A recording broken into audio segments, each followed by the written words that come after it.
Ecuador, cuya capital es Quito, está situado sobre la línea ecuatorial en América del Sur. Es así que su territorio se encuentra en los dos hemisferios. Limita al sur y al este con Perú y al norte con Colombia, y a su vez también tiene límite al oeste con el Océano Pacífico. Cuenta con una extensión de 256.370 kilómetros cuadrados. Su población es de aproximadamente 17.757.000 personas.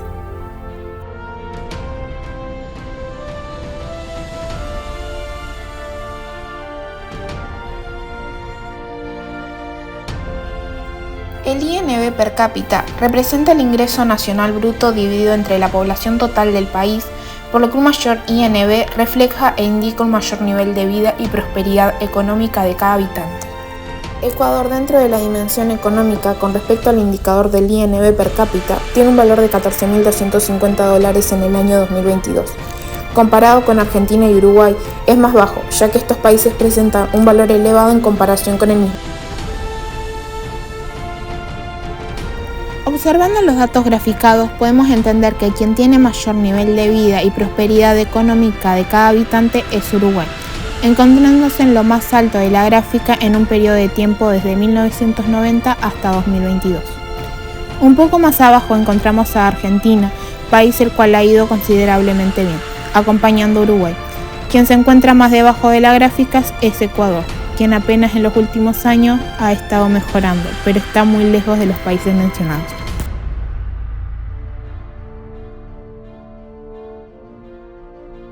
Países con una canasta de exportación concentrada en pocos productos básicos o de baja complejidad tendrán un índice de complejidad económica más bajo. Un mayor valor del índice de complejidad económica indica una canasta exportadora más diversificada y compleja. Ecuador cuenta con el índice en menos 0,42, lo cual es considerablemente bajo.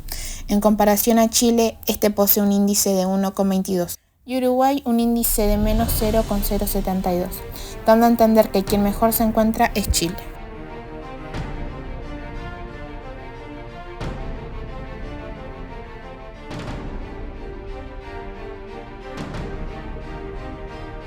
La línea de pobreza es un umbral mínimo de ingresos que una persona necesita para cubrir sus necesidades básicas.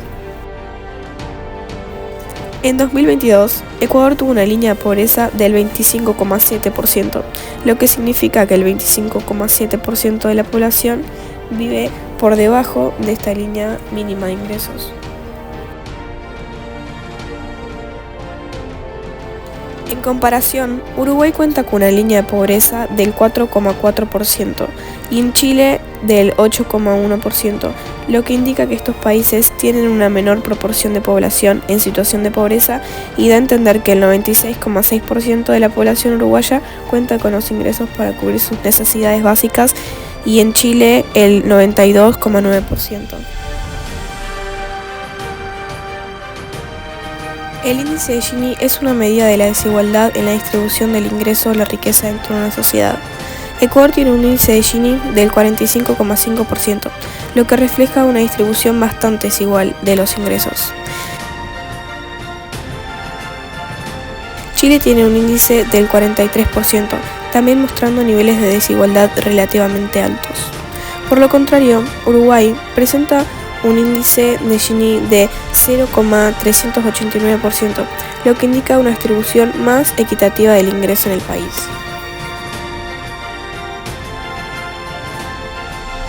Estas diferencias en los indicadores sociales de pobreza y desigualdad entre los tres países reflejan contrastes importantes en sus realidades socioeconómicas. Mientras Uruguay muestra mejores resultados, Ecuador y Chile encuentran obstáculos más significativos en términos de equidad e inclusión social.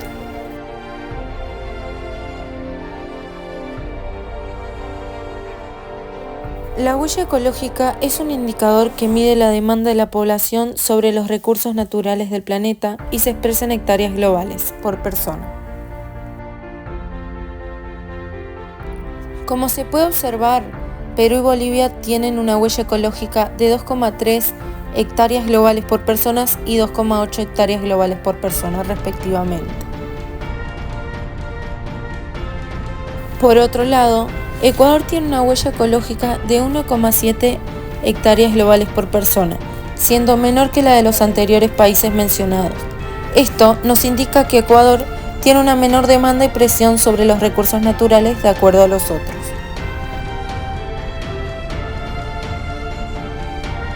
En cuanto a las emisiones de dióxido de carbono per cápita, estas miden la cantidad de gas de efecto invernadero emitida por cada habitante de un país. Ecuador tiene unas emisiones de dióxido de carbono per cápita de 2,59 toneladas por habitante. En comparación, Argentina tiene emisiones per cápita de 3,97 toneladas, mientras que Perú tiene 1,81 toneladas por habitante. Esto indica que dicho país tiene un nivel de emisiones per cápita intermedio entre Argentina, que tiene un nivel más alto, y Perú, que presenta un nivel más bajo. En términos de sostenibilidad ambiental, Ecuador tiene una huella ecológica más baja que sus vecinos y unas emisiones de dióxido de carbono per cápita en un nivel intermedio.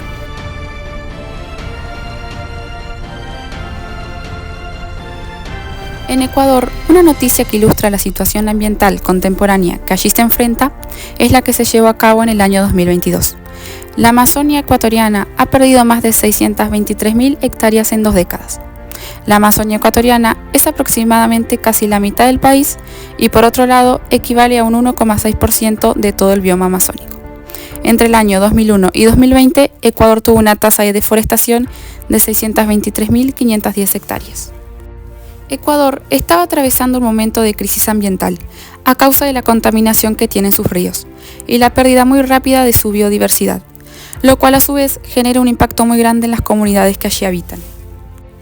Una de las principales causas por las que se ocasiona la deforestación en Ecuador es por el crecimiento de la frontera ganadera y agrícola, la explotación de minerales, la extracción de recursos de madera y el desarrollo de la infraestructura.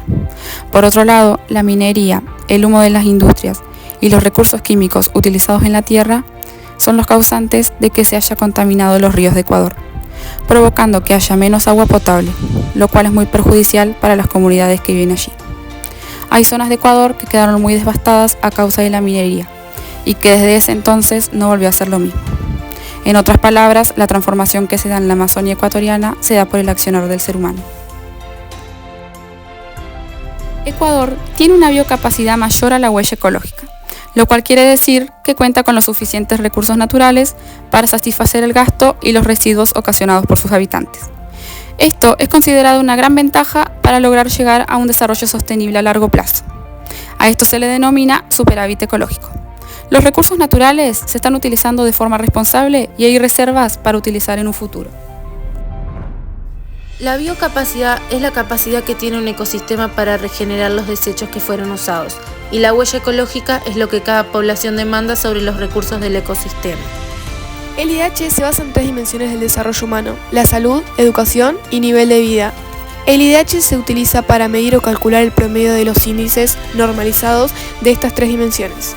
El valor de este varía entre 0 y 1, siendo 0 el valor más bajo y 1 el valor del IDH más alto. La relación entre estas 3 cosas, IDH, biocapacidad y huella ecológica, es que mientras más alto sea el IDH tienden a tener una huella ecológica más alta. Esto quiere decir que usan toda o muy alta la capacidad de su biocapacidad. Y mientras el IDH sea más bajo, esto quiere decir que no tienden a tener una huella ecológica muy alta, por ende no usan o sobreexigen a su biocapacidad. La situación de pobreza en Ecuador es muy crítica para el desarrollo humano. La tasa de incidencia es de 25,7. Es el 4.º país de América Latina con más carencia. Este suceso puede comprometer a la desigualdad, al igual que al hecho de no poder satisfacer las necesidades básicas de las personas, como la educación, la salud, la inseguridad, falta de alimento, entre otros factores. La línea de pobreza de un país puede impedir significativamente el desarrollo. Según Amartya Sen, esto va más allá de la falta de ingresos. También perjudica a la falta de salud o en el ámbito de la educación, la falta de alimentación, entre muchas otras cosas. A partir de la perspectiva de Sen, las libertades y las capacidades de las personas van en conjunto con el desarrollo humano. Entonces, los carentes, al no tener libertades y capacidades, se transforman en una dificultad para el desarrollo.